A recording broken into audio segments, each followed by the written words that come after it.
안녕하세요. 부버지 김현민 기자입니다. 맨체스터 시티가 셰필드 유나이티드와의 FA컵 준결승전에서 3대0 대승을 거두면서 결승 진출에 성공했습니다. 이와 함께 맨시티는 파죽의 16경기 무패 행진을 이어오면서 프리미어리그와 챔피언스리그 그리고 FA컵까지 트래블 도전에 나서고 있습니다. 그러면 맨시티의 최근 16경기 무패 행진의 원동력이 어떤 것인지 이번 기회에 분석해 보도록 하겠습니다. 먼저 맨시티가 셰필드 유나이티드와의 경기에서 마레즈의 해트트릭에 힘입어서 3대0 대승을 거두었습니다. 참고로 마레즈의 해트트릭은 웸블리 구장에서 열린 FA컵 준결승전 역사상 처음 있는 일입니다. 게다가 FA컵 준결승전만 기준으로 하면요, 맨유 공격수 알렉스 도슨이 1958년에 풀럼 상대로 해트트릭을 기록한 이래로 무려 65년 만의 대기록인 건데요. 당시에는 그 준결승전이 웸블리에서 열리는 형태가 아니었다 보니까 웸블리에서는 마레즈가 처음인 겁니다. 이것이 전부가 아닙니다. 맨시티는 FA컵에서 5경기 모두 무실점을 기록하면서 결승에 진출했습니다. FA컵 결승 진출까지 무실점으로 올라간 팀은 1965-66 시즌 에버턴 이후 무려 57년 만에 처음 있는 일입니다. 말 그대로 역사를 써내려가고 있는 맨시티인 건데요. 맨시티는 이번 경기 승리로 최근 공식 대회 16경기 13승 3무 무패 행진을 이어오는 데 성공했습니다. 이와 함께 FA컵에서 결승에 올라갔고요. 또 이제 챔피언스리그에서도 라이프치히와 바이에른 뮌헨을 제치고 준결승전에 올라갔고요. 그리고 프리미어리그도 아스널과의 승점차가 5점밖에 나지 않는데 중요한 건 맨시티가 2경기를 덜 치렀다는 데 있습니다. 즉 그 2경기에서 승리한다면은 순위가 바뀌게 되는 거죠. 거기다가 오는 주 중에 맨시티와 아스널이 직접 맞대결을 펼칩니다. 이건 승점 6점짜리 경기인데 맨시티 홈인 이티하드 스타디움에서 열릴 예정이죠. 즉 이 경기에서 승리하면은 그러면 양팀의 승점차가 2점까지 줄어들게 되고 또 2경기를 덜 했으니까 사실상 맨시티가 이 경기 승리하면은 역전 우승이 상당히 유력해진다라고 봐도 무방해요. 실제 그 현 시점에서도 옵타 슈퍼컴퓨터라던가 많은 배당 업체들에서 맨시티의 우승 가능성을 거의 60% 후반대에서 70%까지도 보고 있거든요. 그러면 맨시티가 최근 16경기 무패 행진을 달리고 있는 원동력을 조금 살펴보도록 하겠습니다. 바로 3-2-4-1 포메이션과 포터백에 있다라고 할 수 있는데요. 이게 무슨 얘기냐면요, 공격 시엔 3-2-4-1 포메이션을 유지하지만 수비 시에는 스톤스가 내려가고 귄도안이 내려가고 반대로 케빈 데브라이너는 올라가면서 4-4-2 형태를 구축하는 것을 의미합니다. 그러면서 이제 그 센터백 4명이 배치되는 포터백 형태를 구축한다라고 할 수 있겠는데요. 세부적인 부분들 조금 더 살펴보면요, 아케와 아칸지의 히트맵인 건데요. 보시면 아시겠지만 두 선수가 측면 수비를 커버하면서 마치 풀백처럼 움직이는 것을 확인할 수 있습니다. 즉 이들의 역할은 기본적으로는 측면 커버와 측면 공격에 기여를 하는 부분에 있다라고 할 수 있겠죠. 물론 일반적인 풀백들처럼 아주 높게까지 올라가진 않지만 말이죠. 그리고 이거는 이제 스톤스의 히트맵인 건데요. 수비 시에는 완전히 내려와서 센터백처럼 플레이를 하는 거를 확인할 수 있는 거죠. 그러면서 실질적으로 오른쪽 센터백처럼 움직인다라고 보면 되는 거고요. 그리고 이거는 글리시와 베실바의 히트맵인 건데요. 바이에른전에요. 두 선수가 거의 사이드를 밟고 다니면서 전형적인 윙 플레이를 하는 걸 확인할 수 있죠. 즉 아케와 아칸지가 뒤에서 보조 역할을 하면서 수비를 커버해주면은 베실바와 글리시가 적극적으로 측면 공격을 감행하는 것을 확인할 수 있는 겁니다. 그러다 보니까 이제 맨시티의 평균 위치는 공격 시에는 3-2-4-1이지만은 수비 시에는 4-4-2로 전환을 합니다. 그래서 약간 하이브리드 형태로 움직인다라고 보면 되고요. 아까 얘기 드렸던 대로 귄도안이 내려가고 스톤스가 내려가고 그리고 더브라이너는 올라가는 형태요. 그러면서 평균 위치 자체는 마치 4-3-3 내지는 4-2-4처럼 움직인다는 것을 확인할 수 있습니다. 그래서 이거는 이제 그 토탈 애널리스트에 기고하는 잭 르네상스라는 SNS 계정에서 이제 올라온 맨시티의 포메이션 구동 방식에 관련된 건데요. 맨시티는 시작할 땐 3-2-4-1 포메이션을 구동하고 그러면서 볼이 없을 때 오프 더 포지션이라고 하는 거죠. 4-2-4로 전환을 한다. 라고 하는 겁니다. 근데 원래 과르디올라 감독은 3-2-4-1 포메이션을 이전에도 계속 실험했었습니다. 이게 그 크루이프이즘의 가장 그 이상적인 포메이션 중에 하나라고 얘기를 하거든요. 3-2-4-1이라고도 하고 이제 3-2-2-3이라고도 하는데요. 왜 이게 가장 이상적인 포메이션이라고 하냐면요, 삼각 구도를 가장 많이 만들 수 있는 포메이션이라고 해가지고 이걸 가장 이상적이라고 얘기를 하는 겁니다. 이건 이제 그 첼시전에 바르셀로나가 가동했던 3-2-4-1 포메이션인 건데요.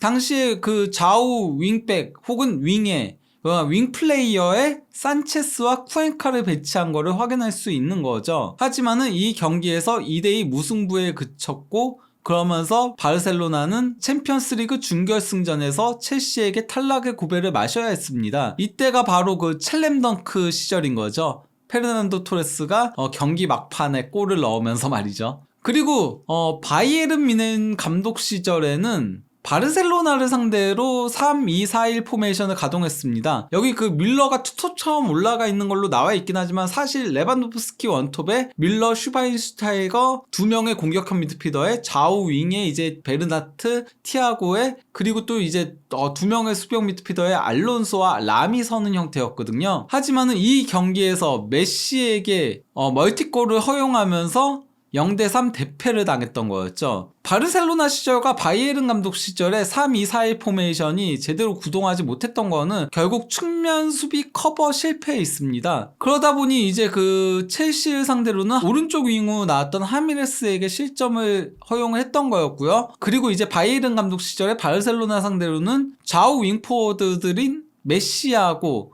네이마르한테 3골을 다 실점했던 거였죠. 이게 아무래도 기본적으로 측면에 2명의 윙 플레이어들을 배치를 시키다 보니까 측면 수비 커버에는 단점이 드러날 수밖에 없는 구조적인 문제가 있는 거거든요. 펩 가르디올라 감독의 전술은 포지션이 중요한 게 아니라 역할이 중요한 거예요.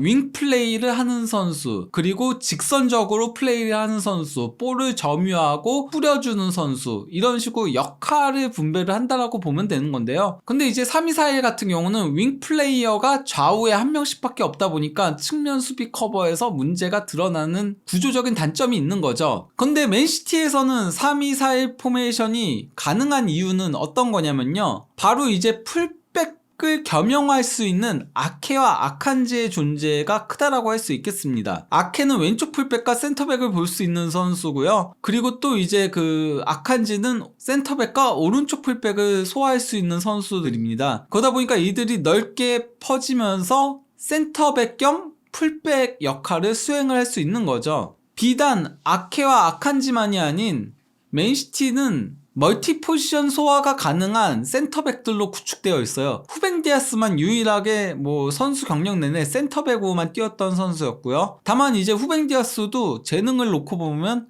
수비형 미드필더나 풀백도 설 수 있는 선수처럼 보이죠. 근데 이제 맨 왼쪽이 이제 아케인 건데요. 아케는 센터백은 물론 왼쪽 풀백과 그 왼쪽 윙, 그리고 수비형 미드필더까지 소화할 수 있는 선수입니다. 실제 왼쪽 풀백과 수비형 미드필더로는 상당히 많은 경기 수를 소화한 경력이 있는 거죠. 그리고 그 다음이 스톤스인 건데요. 스톤스도 보면은 좌우 센터백은 물론 수비형 미드필더까지 소화가 가능하죠. 특히 오른쪽 풀백은 상당히 많은 경기 수를 소화한 걸 확인할 수 있습니다. 그리고 이제 그 다음 세 번째가 아칸지인 건데, 아칸지도 센터백은 물론 오른쪽 풀백과 왼쪽 풀백까지 소화할 수 있습니다. 물론 왼쪽 풀백은 한 경기밖에 뛰지 않긴 했지만요. 그리고 이제 마지막이 라포르트인 건데요. 라포르트 역시도 센터백과 왼쪽 풀백 소화가 가능합니다. 즉 아케가 못 나오면 라포르트가 나올 수 있고, 또 이제 아칸지가 못 나오면 스톤스가 나올 수 있고, 또 이제 워커도 센터백과 오른쪽 풀백을 볼 수 있는 선수이고, 또 스톤스가 수비형 미드필더로 전진 배치되면서 상황에 따라서 센터백 자리까지 커버를 해준다는 거죠. 좌우 스토퍼로 쓰는 아케와 아칸지가 벌리게 되면은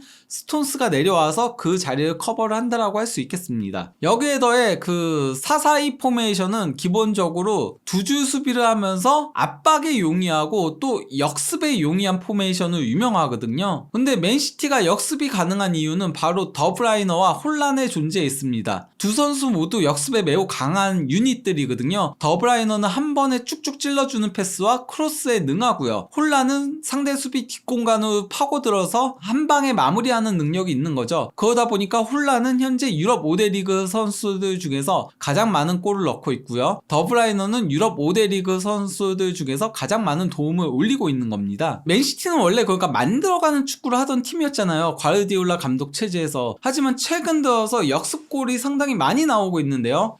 이거는 이제 그 챔피언스리그 1차전 선제골 장면인데요. 사네의 드리블을 로드리가 끊어내고서는 전진 패스를 줬고, 여기서 이제 더브라이너가 볼을 끌고 가다가 글리시에게 측면으로 패스를 내줬고, 글리시가 이제 중앙에 있는 균도안한테 준 패스를 균도안이 이제 로드리한테 패스를 연결해줬고, 로드리가 이제 측면으로 패스를 내준 거를 베실바가 받아서 볼을 끌고 가다가 스톤스에게 백패스를 주고 나서 다시 이제 스톤스로부터 리턴 패스를 받아서는 베실바가 로드리에게 패스를 줬고, 여기서 이제 로드리가 슈팅을 때리는 척 하면서 접는 동작으로 무시알라를 제치고 강력한 왼발 가마차기 중거리 슈팅으로 골을 넣었습니다. 그리고 또 이제 70분경에는 바이에른 센터백 우파메카노가 볼을 끌고 가는 과정에서 글리시가 순간적으로 압박 들어가서 가로채고서는 뒤로 돌아 들어가는 혼란을 향해 힐 패스를 줬고, 이를 받은 혼란이 측면을 파고들다가 크로스를 올린 걸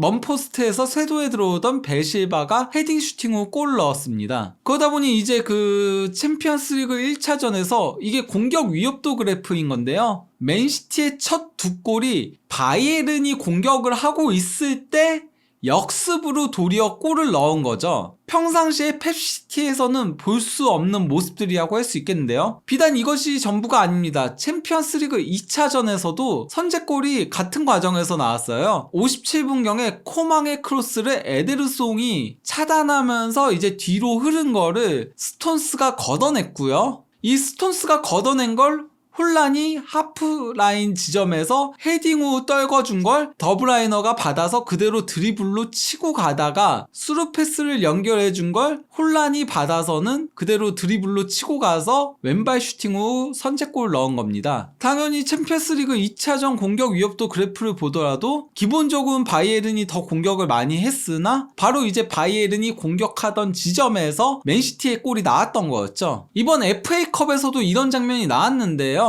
61분경에 셰필드가 공격을 올라오는 과정에서 마레즈가 가로채선 그대로 드리블로 계속 치고 가다가 마레즈가 드리블을 칠 때 셰필드 수비수들이 혼란을 의식하고 있었어요. 옆에서 달려가고 있었던. 이를 틈타서 마레즈가 그대로 침투에 들어가서는 왼발 슈팅으로 골을 넣은 거죠. 게다가 펩 가르디올라 감독의 맨시티가 이번 시즌 들어서 상당히 달라진 부분이 있다면은 사사이는 원래는 그 점유율에는 그다지 유용하지 않은 포메이션이거든요. 삼각대형을 만들기가 힘들기 때문에요. 근데 수비 시엔 사사이로 전환했다가 바로 공격으로 나가는 그런 모습들이 나오다 보니까 점유율이 그 어느 때보다 낮은 수치를 기록을 하고 있는데요. 먼저 그 지난 2월 15일에 있었던 아스널하고의 원정 경기에서 맨시티가 3대1 완승을 거두긴 했는데요. 이 경기에서 맨시티의 점유율은 36%밖에 되지 않았습니다. 이는 그 과르디올라 감독 역대 최저 점유율이에요. 맨시티만이 아닌 바르셀로나와 바이에른까지 다 합쳐서도 과르디올라 감독 개인에게 있어서는 역대 최저 점유율이었던 거죠. 즉 점유율을 포기하면서까지 강한 압박과 효과적인 역습으로 전환하는 모습들을 보여주고 있다고 할 수 있겠죠. 챔피언스리그 8강 1차전에서도 맨시티의 점유율은 44.6%였는데요. 이는 펩 가르디올라 감독이 부임한 이래로 이티하드 홈 구장에서 기록한 최저 점유율이었습니다. 그러다 보니 different approach라고 적어놓은 거죠. 접근 방식이 달랐다. 그리고 바이에른하고의 원정 경기에서는 점유율이 42%까지 떨어졌습니다. 슈팅 숫자도 7대 19로 크게 밀렸죠. 하지만은 효과적인 역습으로 빅찬스는 2대2였고 거기서 1대1 무승부가 나오게 된 거였습니다. 그리고 압박을 상당히 많이 가져간다는 거는 공격 진영에서의 소유권 승리와 하이 턴오버를 통해서도 확인할 수 있는데요. 먼저 왼쪽은 그 챔피언스리그 8강 1차전에 맨시티가 기록했던 상대 진영에서의 소유권 승리와 그리고 또 이제 하이 턴오버를 확인할 수 있는 지표인 건데요. 상대 진영에서의 소유권 승리는 15회로 이번 시즌 챔피언스리그 전체 경기들, 그러니까 그 맨시티만이 아닌 다른 팀들의 경기들을 다 합치더라도 한 경기 최다였던 거고요. 그리고 또 이제 하이 턴오버가 어떤 거냐면은 상대의 실수를 유발해내는 거거든요. 그 하이 턴오버는 18회로 세 번째로 많았습니다. 그리고 여기서 슈팅까지 가져간 게 2번이었고 그중 하나는 골로 연결이 됐던 거였죠. 비단 그 상대 진영만이 아닌 공격 진영, 그가 파이널 서드라고 하거든요. 그라운드를 3등분 했을 때 공격 진영, 중원 지역, 수비 지역이라고 하는데 공격 진영에서의 하이 턴오버가 무려 15회가 됐고 슈팅 후 연결된 게 4회였습니다. 그러면 이제 그 3-2-4-1 포메이션의 수혜자를 얘기하려고 하는데요. 물론 아칸지와 아케도 수혜자입니다. 이들은 뭐 사실 맨시티에서 라포르트보다 더 나은 선수, 스톤스보다 더 나은 선수라고 보기에는 조금 까다로운 부분들이 있지만은 왼쪽 풀백까지 소화가 가능하기에, 그것도 너무나도 자연스럽게 소화가 가능한 선수들이기 때문에 현재 과르디올라 감독으로부터 중용을 받고 있죠. 그러면서 주전 선수로 활약을 하고 있습니다. 그리고 또 이제 더브라이너와 홀란은 원래부터도 잘하는 선수들이니까 좀 뭐 수혜자라고 보기는 까다로운 부분이 있는데 기록적으로 확실하게 드러나는 수혜자 3명을 얘기를 하자면요. 먼저 글리시입니다. 글리시는 이번 시즌 공식 대회 42경기에 출전해서 5골 10도움을 기록하고 있는데요. 근데 이제 월드컵 이후를 놓고 보면은 최근 25경기에서 4골 10도움을 올리고 있습니다. 월드컵 이전에는 17경기에 1골밖에 되지 않았었어요. 이게 글리시가 윙플레이에 집중을 하다 보니까 상승세를 타기 시작했다라고 봐도 무방합니다. 이전까지는 미드필더 역할까지도 수행을 했었거든요. 하지만 아예 윙플레이에 전념해서 뛰다 보니까 본인의 드리블 능력들을 100분 활용하고 있다라고 할 수 있겠죠. 또 다른 전술 변화의 수혜자는 마레즈라고 할 수 있겠는데요. 이번 시즌 마레즈는 공식 대회 38경기에서 15골 8도움을 기록하고 있는데요. 최근만 놓고 보면은 23경기에서 13골 7도움을 올리고 있어요. 이전까지는 15경기에서 2골 1도움밖에 되지 않으면서 이번 시즌은 마레즈가 마침내 하향세를 타는가 싶었으나 다시 건재함을 과시하고 있는 마레즈라고 할 수 있겠죠. 또 다른 전술 변화의 수혜자는 로드리라고 할 수 있겠습니다. 스톤스가 수비형 미드필더로 올라오게 되면서 로드리를 보호하게 되다 보니까 로드리가 공격적인 재능을 발휘하고 있는 건데요. 사실 그러니까 로드리는 그전까지는 4-3-3 포메이션에서 포백 앞에서 수비를 보호하는 역할에 집중을 했었잖아요. 하지만 이제는 공격적으로 올라가면서 좋은 모습들을 보여주고 있습니다. 뭐 바이에른과의 챔피언스리그 8강 1차전이 대표적인 케이스라고 할 수 있겠는데요. 로드리 역시 이번 시즌 공식 대회 35경기에서 3골 7도움을 기록 중에 있는데요. 월드컵 이전까지는 21경기에서 4도움을 기록하고 있었어요. 하지만 월드컵 이후에는 공격 본능을 유감없이 발휘하면서 24경기 3골 3도움을 기록 중에 있습니다. 이렇듯 펩 과르디올라 감독의 전술이 맨시티 부임 이후 가장 완성도 있는 모습을 현재까지 보여주고 있는데요. 현재 맨시티는 프리미어리그 2위, 챔피언스리그 준결승, 그리고 FA컵 결승에 올라갔는데요. 만약 트래블을 달성하게 된다면은 1998-99 시즌 맨유에 이어서 잉글랜드 구단으로는 역대 2번째 트래블을 기록하게 되는 건데요. 그러면 맨시티의 향후 일정을 살펴보도록 하겠습니다. 당장 주중 아스널과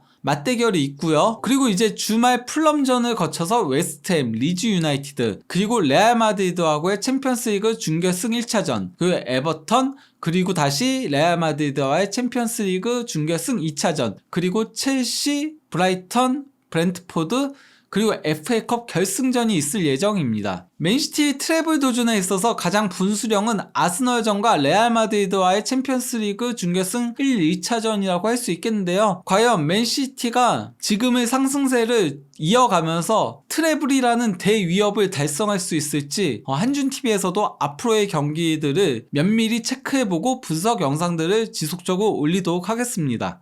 감사합니다.